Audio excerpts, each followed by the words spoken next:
जय श्री कृष्ण। जय श्री हरिओम। ओम नमः शिवाय। ओम नमो नारायण। प्रिय भक्तजनों, आज बृहस्पतिवार के दिन आप बृहस्पति देव की बड़ी ही दुर्लभ कथा सुनेंगे। यह कथा को सुनने से भक्तों की सभी मनोकामनाएं भगवान बृहस्पति देव की कृपा से पूर्ण हो जाती हैं। तो आइए बड़े ही श्रद्धा और प्रसन्नचित्त मन से इस कथा को सुनते हैं। भारतवर्ष में एक प्रतापी और दानी राजा राज्य करता था। वह नित्य गरीबों और ब्राह्मणों की सहायता करता था। यह बात उसकी रानी को अच्छी नहीं लगती थी। वह ना ही गरीबों को दान देती थी और ना ही भगवान का पूजन करती थी और राजा को भी दान देने से मना किया करती थी। एक दिन राजा शिकार खेलने वन में गए हुए थे तो रानी महल में अकेली थी। उसी समय बृहस्पति देव साधु वेश में राजा के महल में भिक्षा लेने के लिए गए और भिक्षा मांगी तो रानी ने भिक्षा देने से इनकार कर दिया और कहा, हे साधु महाराज, मैं तो दान और पुण्य से तंग आ गई हूँ। मेरा पति बहुत सारा धन लुटाते हैं। मेरी इच्छा है कि हमारा धन नष्ट हो जाए, फिर ना रहेगा बांस और ना बजेगी बांसुरी। साधु ने कहा, हे देवी, तुम तो बड़ी विचित्र हो। धन संतान तो सभी चाहते हैं, पुत्र और लक्ष्मी तो पापी के घर भी होने चाहिए। यदि तुम्हारे पास अधिक है तो भूखों को भोजन दो, प्यासों के लिए प्याऊ बनवाओ, मुसाफिरों के लिए धर्मशालाएं खुलवाओ। जो निर्धन अपनी कुंवारी कन्याओं का विवाह नहीं कर सकते, उनका विवाह करा दो। ऐसे बहुत से कार्य हैं जिनके करने से तुम्हारा यश लोक और परलोक में फैलेगा। परंतु रानी का उपदेश पर कोई प्रभाव नहीं पड़ा। वह बोली, हे महाराज, आप मुझे कुछ ना समझाइए। मैं ऐसा धन नहीं चाहती जो हर जगह बांटते फिरूं। साधु ने उत्तर दिया, यदि तुम्हारी ऐसी इच्छा है तथास्तु। तुम ऐसा करना कि बृहस्पतिवार के दिन घर को गोबर से लीपना, पीली मिट्टी से अपना सिर धोकर स्नान करना, भट्टी चढ़ाकर कपड़े धोना। ऐसा करने से आपका सारा धन नष्ट हो जाएगा। इतना कहकर वह साधु महाराज वहां से आलोक हो गए और साधु के अनुसार कई बातों को पूरा करते हुए रानी को केवल 3 बृहस्पतिवार ही बीते थे। उनकी समस्त धन संपत्ति नष्ट हो गई। भोजन के लिए राजा का परिवार तरसने लगा। तब एक दिन राजा ने रानी से बोला कि हे रानी, तुम यहीं रहो, मैं दूसरे देश को जाता हूँ, क्योंकि यहाँ पर सभी लोग मुझे जानते हैं, इसलिए मैं कोई छोटा कार्य नहीं कर सकता। ऐसा कहकर राजा परदेश चला गया। वहाँ वह जंगल में लकड़ी काट कर लाता और शहर में बेचता था। इस तरह वह अपना जीवन व्यतीत करने लगा। इधर राजा के परदेश जाते ही रानी और दासी दुखी रहने लगी। एक बार जब रानी और दासी को 7 दिन तक बिना भोजन के रहना पड़ा तो रानी ने अपनी दासी से कहा, हे दासी, पास ही के नगर में मेरी बहन रहती है। वह बड़ी ही धनवान है।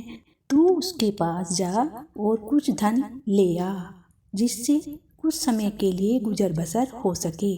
दासी रानी के बहन के पास गई। उस दिन गुरुवार था और रानी की बहन उस समय बृहस्पतिवार व्रत की कथा सुन रही थी। दासी ने रानी की बहन को अपनी रानी का संदेशा दिया, लेकिन रानी की बड़ी बहन ने कोई उत्तर नहीं दिया, क्योंकि कथा के बीच में बोलते नहीं हैं। तब दासी को रानी की बहन से कोई उत्तर नहीं मिला तो वह बहुत दुखी हुई और क्रोध भी आया।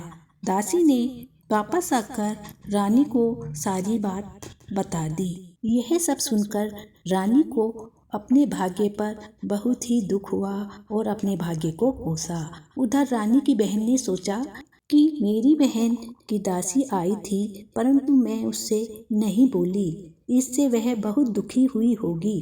कथा सुनकर और पूजन समाप्त करके वह अपनी बहन के घर आई और कहने लगी, हे बहन, मैं बृहस्पतिवार का व्रत कर रही थी। तुम्हारी दासी मेरे घर आई थी, परंतु जब तक कथा होती है तब तक ना उठते हैं और ना ही बोलते हैं, इसलिए मैं नहीं बोली। कहो दासी क्यों गई थी? रानी बोली, बहन, तुमसे क्या छिपाऊं, हमारे घर में खाने तक को अनाज नहीं था। ऐसा कहते कहते रानी की आंखें भर आईं। उसने दासी समेत पिछले 7 दिनों से भूखे रहने तक की बात अपनी बहन को विस्तार पूर्वक सुना दी। रानी की बहन बोली, देखो बहन, भगवान बृहस्पति सब की मनोकामना को पूर्ण करते हैं। देखो शायद तुम्हारे घर में अनाज रखा हो। पहले तो रानी को विश्वास नहीं हुआ, पर बहन के आग्रह करने पर उसने अपनी दासी को अंदर भेजा तो उसे सचमुच अनाज से भरा एक घड़ा मिल गया। यह देखकर रानी को बड़ी हैरानी हुई। दासी रानी से कहने लगी, हे रानी, जब हमको भोजन नहीं मिलता है, हम व्रत ही तो करते हैं, इसीलिए क्यों ना इनसे व्रत और कथा की विधि पूछ ली जाए ताकि हम भी व्रत कर सकें। तब रानी ने अपनी बहन से बृहस्पतिवार व्रत के बारे में पूछा। उसकी बहन ने बताया, बृहस्पतिवार के व्रत में चने की दाल और मुनक्का से विष्णु भगवान का केले की जड़ में पूजन करें तथा दीपक जलाएं। हल्दी से विष्णु भगवान का तिलक करें, केले की जड़ पर भी तिलक लगाएं और अपने माथे पर भी हल्दी का तिलक लगाएं। व्रत कथा सुने और पीला भोजन ही ग्रहण करें, इससे बृहस्पति देव प्रसन्न होते हैं। इस तरह व्रत और पूजन की विधि बता करके रानी की बहन अपने घर लौट गई। 7 दिन के बाद जब गुरुवार आया तो रानी और दासी ने व्रत रखा। गुड़साल में जाकर चना और गुड़ लेकर आई। फिर उसने केले की जड़ तथा विष्णु भगवान का पूजन किया। अब पीला भोजन कहाँ से आए? इस बात को लेकर दोनों बहुत दुखी थीं, क्योंकि उन्होंने व्रत रखा था, इसीलिए बृहस्पति देव उनसे बहुत प्रसन्न थे। इसीलिए वे एक साधारण व्यक्ति का रूप धारण करके 2 थालों में सुंदर पीला भोजन दासी को दे गए। भोजन पाकर दासी बहुत प्रसन्न हुई और फिर रानी के साथ मिलकर भोजन ग्रहण किया। इसके बाद वे सभी गुरुवार को व्रत और पूजन करने लगीं। बृहस्पति देव भगवान की कृपा से उनके पास फिर से धन संपत्ति आ गई, परंतु रानी फिर से पहले की तरह आलस्य करने लगी। तब दासी बोली, देखो रानी, तुम पहले भी इस तरह आलस्य करती थी। तुम्हें धन रखने में कष्ट होता था, इस कारण सभी धन नष्ट हो गया, और अब जब भगवान बृहस्पति की कृपा से धन मिला है तो तुम्हें फिर से आलस्य होता है। रानी को समझाते हुए दासी कहती है कि बड़ी मुसीबतों के बाद हमने यह धन पाया है, इसलिए हमें दान पुण्य करना चाहिए, भूखे मनुष्य को भोजन करवाना चाहिए और धन को शुभ कर्मों में खर्च करना चाहिए, जिससे तुम्हारे कुल का यश बढ़ेगा, स्वर्ग की प्राप्ति होगी और पितृ प्रसन्न होंगे। दासी की बात मानकर रानी अपना धन शुभ कर्मों में खर्च करने लगी, जिससे पूरे नगर में उसका यश फैलने लगा। उधर एक दिन राजा दुखी होकर जंगल में एक पेड़ के नीचे आसन जमाकर बैठ गया। वह अपनी दशा को याद करके व्याकुल होने लगा। बृहस्पतिवार का दिन था। एकाएक उसने देखा कि निर्जल वन में एक साधु प्रकट हुए। वह साधु वेश में स्वयं बृहस्पति देवता थे। लकड़हारे के सामने आकर बोले, हे लकड़हारे, इस सुनसान जंगल में तू इतना चिंतामग्न क्यों बैठा है? लकड़हारे ने दोनों हाथ जोड़कर प्रणाम किया और उत्तर दिया, महात्मा जी, आप सब कुछ जानते हैं, मैं क्या करूं? यह कहकर रोने लगा और साधु को अपनी आत्मकथा सुनाई। महात्मा जी ने कहा, तुम्हारी स्त्री ने बृहस्पतिवार के दिन बृहस्पति भगवान का निरादर किया है, जिसके कारण रुष्ट होकर उन्होंने तुम्हारी यह दशा कर दी। अब तुम चिंता को दूर करके मेरे कहने पर चलो तो तुम्हारे सब कष्ट दूर हो जाएंगे और भगवान पहले से भी अधिक संपत्ति देंगे। तुम बृहस्पतिवार के दिन विष्णु भगवान की कथा किया करो। 2 पैसे के चने और मुनक्का लाकर उनका प्रसाद बनाओ और शुद्ध जल से लोटे में शक्कर मिलाकर अमृत तैयार करो। कथा के पश्चात अपने सारे परिवार और सुनने वाले प्रेमियों में अमृत और प्रसाद को बांटकर खुद भी ग्रहण करो। ऐसा करने से भगवान तुम्हारी सब मनोकामनाएं पूरी करेंगे। साधु की ऐसे वचन सुनकर लकड़हारा बोला, हे प्रभु, मुझे लकड़ी बेचकर इतना पैसा नहीं मिलता जिससे भोजन के उपरांत कुछ बचा सकूं। मैंने रात्रि में अपनी स्त्री को व्याकुल देखा है। मेरे पास कुछ भी नहीं है जिससे मैं उसकी खबर मंगा सकूं और बृहस्पति देव की कौन सी कहानी सुनूं। मुझे तो कुछ भी मालूम नहीं है। साधु ने कहा, हे लकड़हारे, तुम किसी बात की चिंता मत करो। बृहस्पतिवार के दिन तुम रोजाना की तरह लकड़ियाँ लेकर शहर को जाओ। तुमको रोज से दुगना धन प्राप्त होगा जिससे तुम भली भांति भोजन कर लोगे और बृहस्पति देव की पूजा का सामान भी आ जाएगा। बृहस्पति देव की कथा इस प्रकार है, सुनो। प्राचीन काल में एक ब्राह्मण रहता था। वह बहुत निर्धन था। उसकी कोई संतान नहीं थी। उसकी स्त्री बहुत मलिनता के साथ रहती थी। वह स्नान नहीं करती थी, किसी देवता का पूजन नहीं करती थी। इससे ब्राह्मण देवता बहुत दुखी थे। बेचारे बहुत कुछ कहते करते किंतु उनका कुछ परिणाम नहीं निकलता। भगवान की कृपा से ब्राह्मण की स्त्री के कन्या रूपी रत्न पैदा हुआ। कन्या बड़ी होने पर प्रातः स्नान करके विष्णु भगवान का जाप और बृहस्पतिवार का व्रत करने लगी।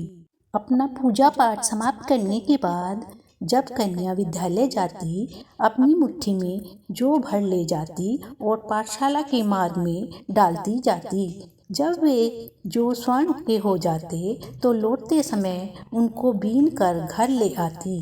एक दिन वह बालिका सूप में सोने की जौ साफ कर रही थी कि उसके पिता ने देख लिया और कहा, हे बेटी, सोने की जौ को साफ करने के लिए सोने का सूप होना चाहिए। दूसरे दिन बृहस्पतिवार था। इस कन्या ने व्रत रखा और बृहस्पति देव से प्रार्थना करके कहा, मैंने आपकी पूजा सच्चे मन से की है, तो मेरे लिए सोने का सूप दे दो।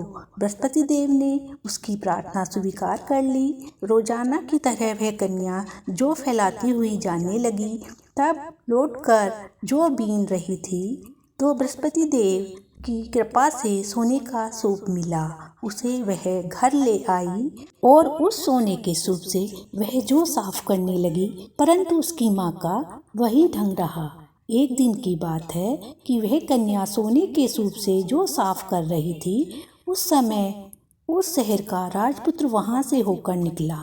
उस कन्या के रूप और कार्य को देखकर मोहित हो गया और अपने घर आकर भोजन और जल त्याग कर उदास होकर लेट गया। राजा को इस बात का पता लगा तो वह अपने मंत्री के साथ उसके पास गए और बोले, हे बेटा, तुम्हें किस बात का कष्ट है? किसी ने तुम्हारा अपमान किया है अथवा कोई कारण हो तो कहो, वही कार्य करूँगा जिससे तुम्हें प्रसन्नता हो। अपने पिता की राजकुमार ने बातें सुनी और वह बोला, मुझे आपकी कृपा से किसी बात का दुख नहीं है।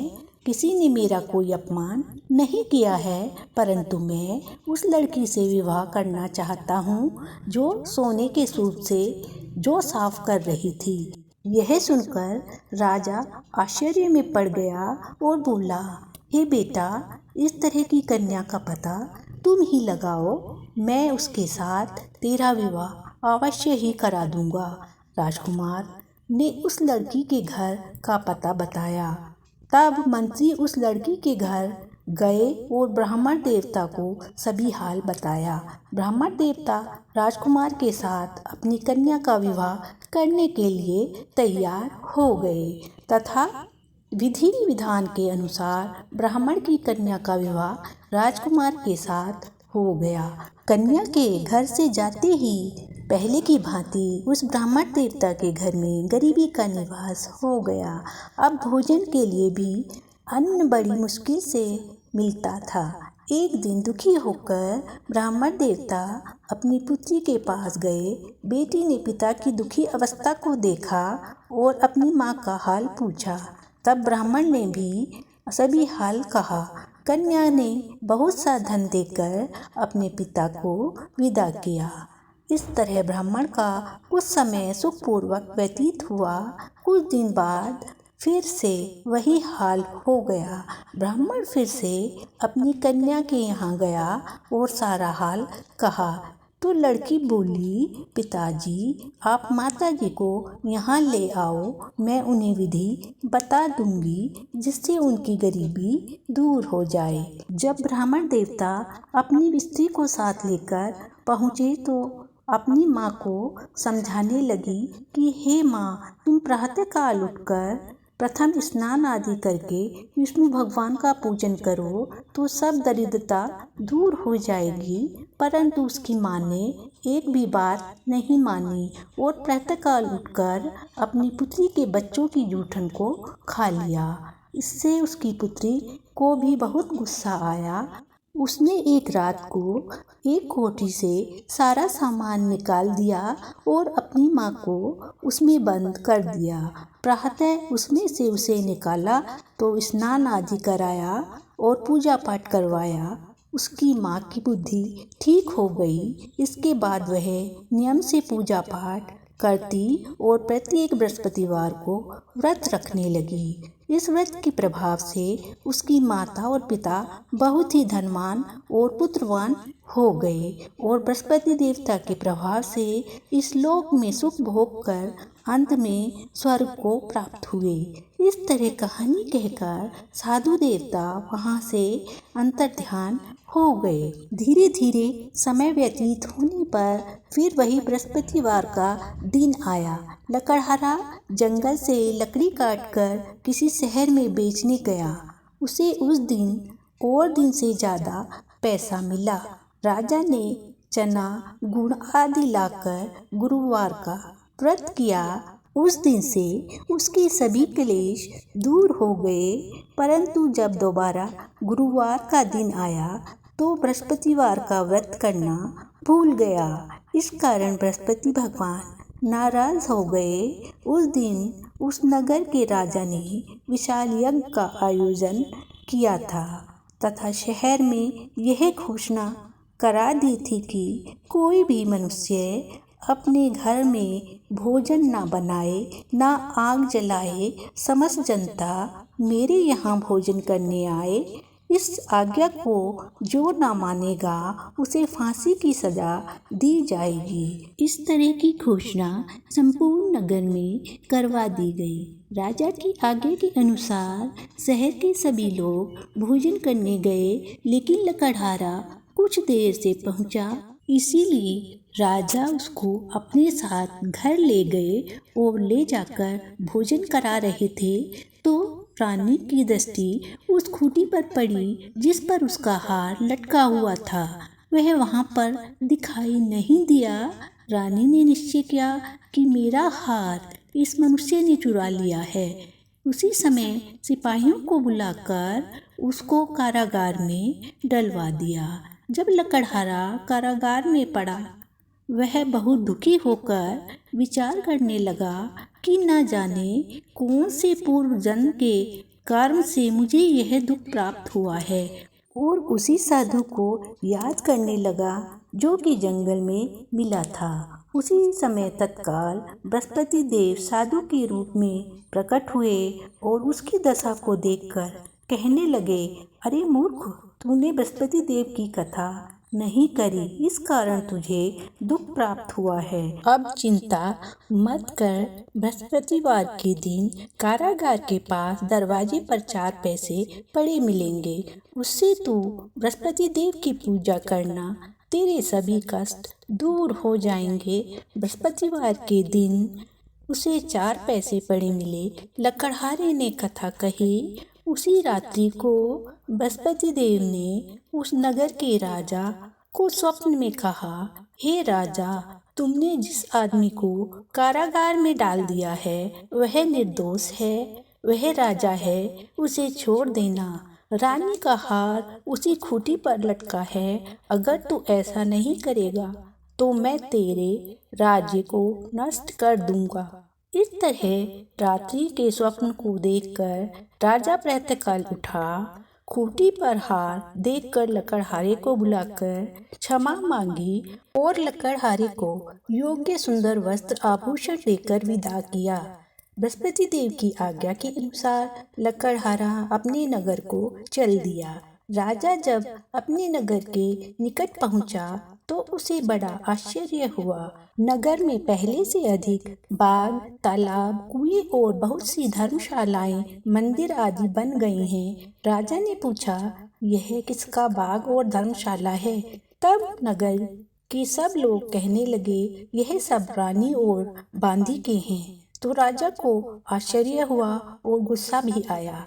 तब रानी ने यह खबर सुनी कि राजा आ रहे हैं तो उन्होंने दासी से कहा, हे दासी, देख राजा हमको कितनी बुरी हालत में छोड़ गए थे। हमारी ऐसी हालत देखकर वह लौट न जाएं, इसलिए तू दरवाजे पर खड़ी हो जा।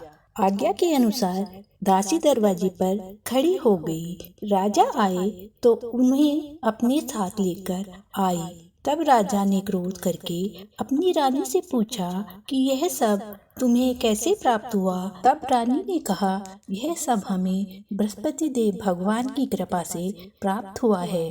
तभी राजा ने निश्चय किया कि 7 रोज बाद तो सभी बृहस्पति देव का पूजन करते हैं, परंतु मैं प्रतिदिन दिन में 3 बार कहानी और रोज व्रत किया करूँगा। अब हर समय राजा के दुपट्टे में चने की दाल बंधी रहती और दिन में 3 बार कहानी कहते। एक रोज राजा ने विचार किया कि चलो अपनी बहन के घर जाते हैं। इस तरह निश्चय करके राजा घोड़े पर सवार होकर अपनी बहन के घर चल दिया। मार्ग में उसने देखा कि कुछ आदमी एक मुर्दे को लिए जा रहे हैं। उन्हें रोककर राजा कहने लगा, अरे भाइयों, मेरी बृहस्पति देव की कथा सुन लो। वे बोले, लो, हमारा तो आदमी मर गया है, इसको अपनी कथा की पड़ी है। परंतु कुछ आदमी बोले, अच्छा कहो, तुम्हारी कथा भी सुनेंगे।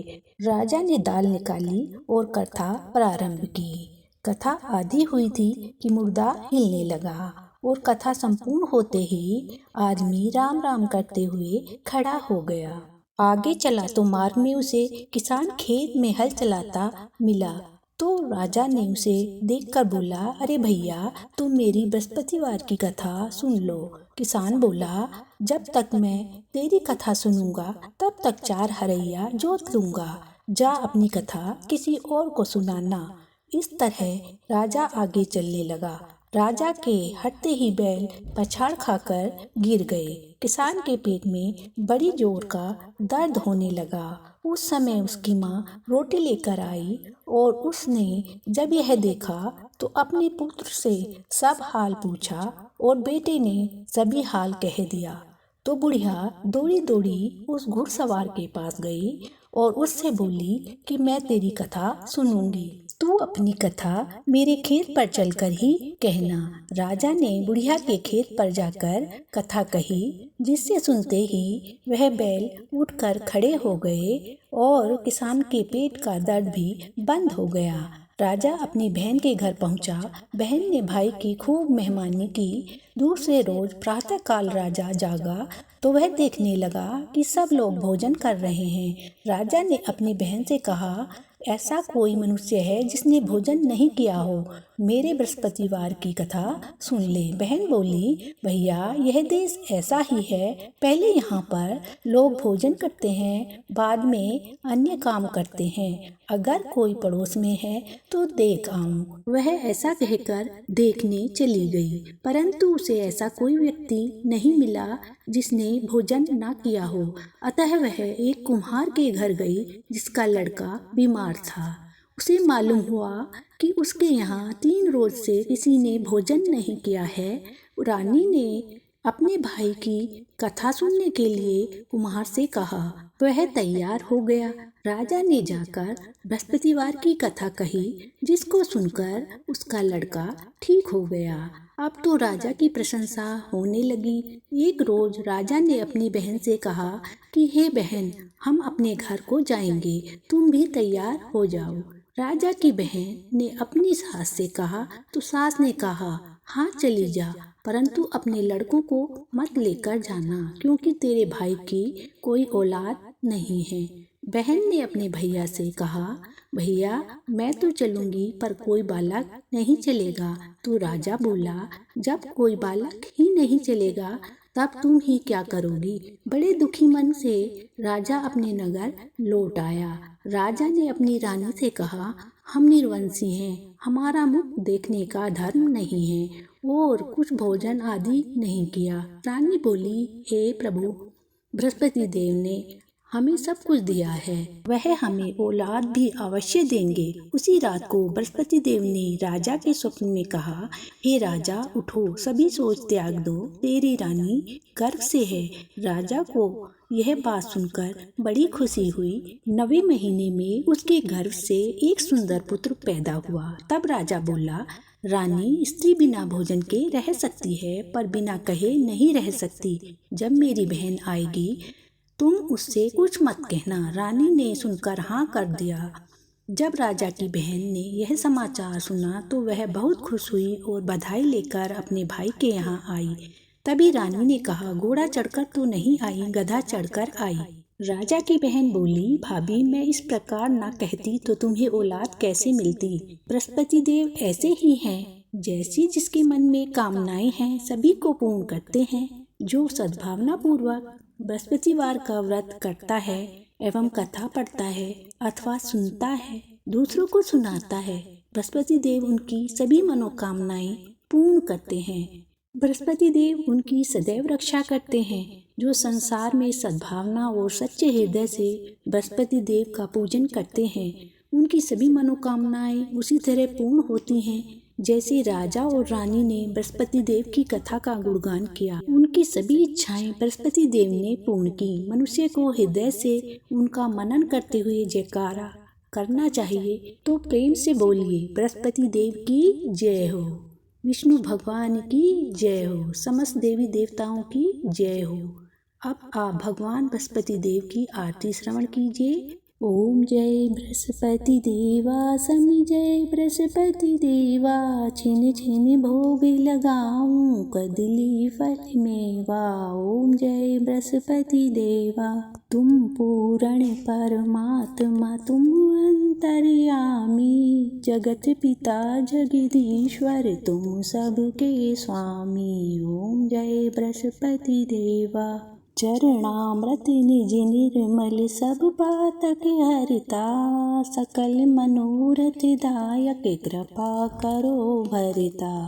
ओम जय बृहस्पति देवा, तन मन धन अर्पण कर, जो जन शरण पड़े, प्रभु प्रकट तब होकर आकर द्वार खड़े। ओम जय बृहस्पति देवा, दीन दयाल दयानिधि, भक्तन हितकारी, पाप दोष सब हरता, भव बंधन हारी। ओम जय बृहस्पति देवा, सकल मनोरथ दायक, सब संशय हारो, विषय विकार मिटायो, संतन सुखकारी। ओम जय बृहस्पति देवा, जो कोई आरती तेरी प्रेम सहित गावे, ज्येष्ठानंद आनंद करे, सो निश्चय पावे। ओम जय बृहस्पति देवा, ओम जय बृहस्पति देवा, समी जय बृहस्पति देवा।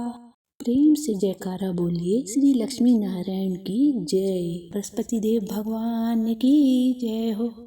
अगर आपको आज की आरती और कथा पसंद आए तो वीडियो को लाइक कीजिए, शेयर कीजिए और कमेंट में बृहस्पति देव की जय लिखना मत भूलिएगा।